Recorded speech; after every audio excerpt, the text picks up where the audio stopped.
Hello everyone, I'm Samyak. I graduated from IIT Gandhinagar in 2021 and I have been working for 4 years in the BFSI space, spanning insurance and lending primarily. I have been working in product and analytics roles in the past 4 years, building data-driven systems and automation pipelines. While the test prep and the interview prep both are important, but one also needs to remember that the admission process does not discriminately weigh one component over the other. Likewise, there are applicants which may have very high GMAT score, but they do not end up getting an admission. At the same time, there are people who have low GMAT score, but they end up getting admission because their profile is well rounded in the interview process and they are very clear about their career goals.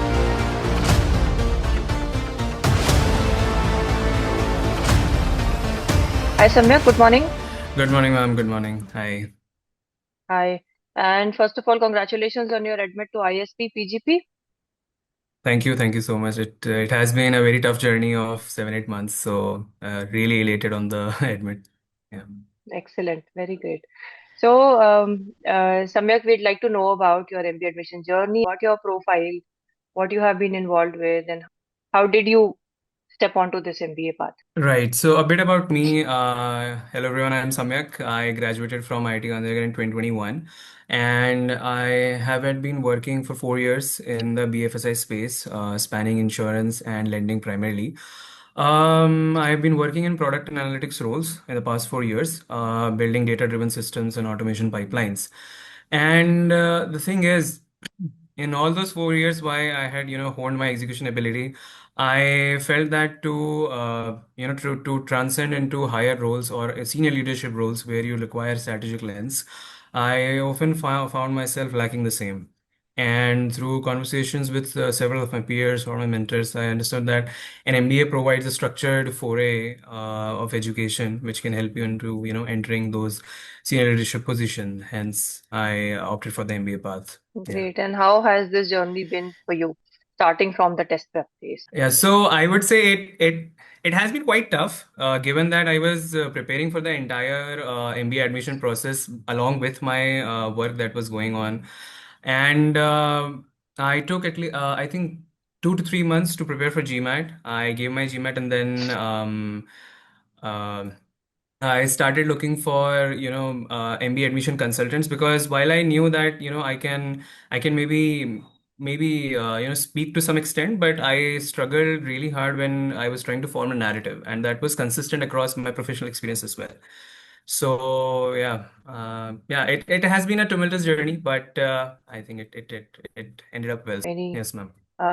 tips, suggestions, or anything you could share with the other applicants? Right. So I think one statement that I'd like to share with all the applicants is that uh, that you or the Goal ISB team does not settle for less. Likewise, I remember there were times when I was trying to form narratives which were maybe too generic or maybe that fit well if because I was confident in them. And then you said such narratives will be very very common across all applicants, and this will not make you stand out.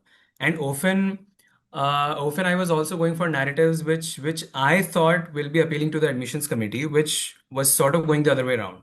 And I think brutal honesty in feedback was very crucial because you made me understand that you need to be true to yourself in order to you know in order to sell that narrative effectively to the admissions committee.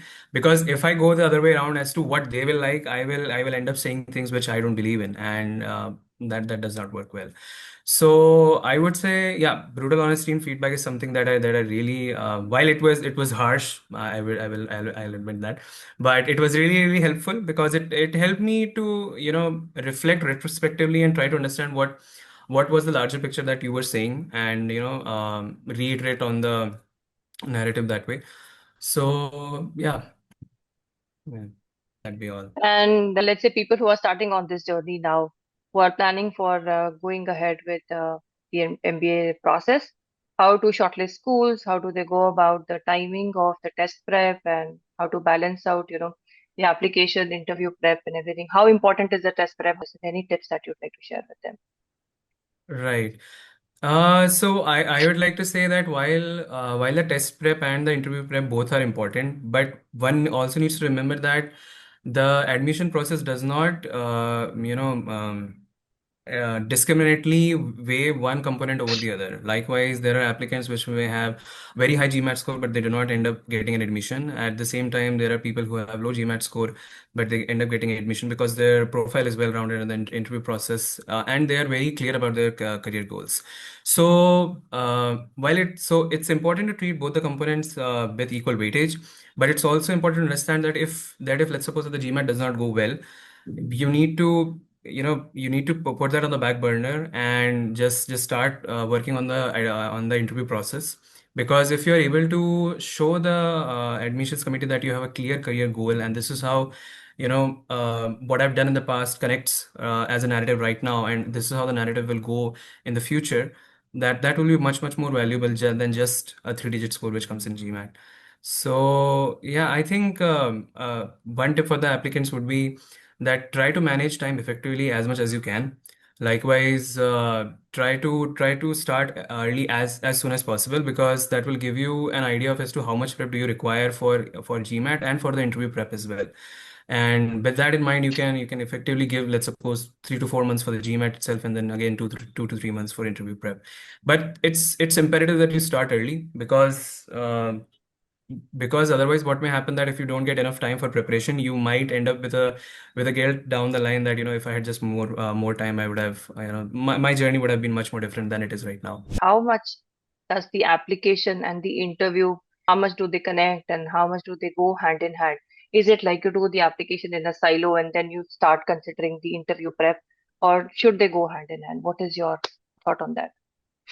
Right. So they should go hand in hand, because while you are right, while it may seem that writing an application, that writing essays for particular questions might be much more different than as to what is asked in the interview, but the candidate needs to remember that the interview and the application, they are all formed from a single story bank, right? A single story bank which represents your experiences across the work ex or in the personal life.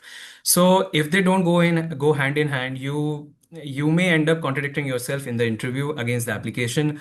Likewise, you may have written that I'm good at something in the application, and then you just end up saying in the interview that while I'm good at this, I was not able to do such and such activities in my work ex. Such contradiction can lead to, I would say, a lack of clarity, right? And lack of clarity is something that admissions committee do not want at all, because you are coming up with some experience, you are coming up to that stage to show that I have this clarity and I want to move ahead. And if such contradictions happen, that just undermines that entire argument. So yeah, I think the application and interview should go absolutely hand in hand. And since they are formed from the same story bank, I think it would be really difficult to contradict them. There were two primary criteria that I was looking for. First was experience, because in my definition, what I've seen is that experienced individuals, since they have seen various cycles of um, various cycles of admission processes, various types of candidates, they'd be able to jot down the basic crux that remains the same irrespective of who the candidate is. And I think that is the mode that experienced admission consultants have. Likewise, because while everyone's story may be different, if the basic crux of or the basic values what ISB looks for is the same, it really helps you to form a narrative surrounding the same. So one is definitely the experience, and second is the track record, because while one may have experience, if they do not have many candidates getting admitted, it's not useful. So yeah, I would say to pick any admission consultant, these two should definitely be a criteria, that is experience and track record. The more experience there is, the more cycles the consultant has seen, and the more they'll be able to jot down ki, this is something that we have tried that does not work. This is something that we know ki, will work for sure. So you can start forming a narrative surrounding the same. Thank you so much. And all the best for your journey to ISB. Thank you, ma'am. Thank you so much.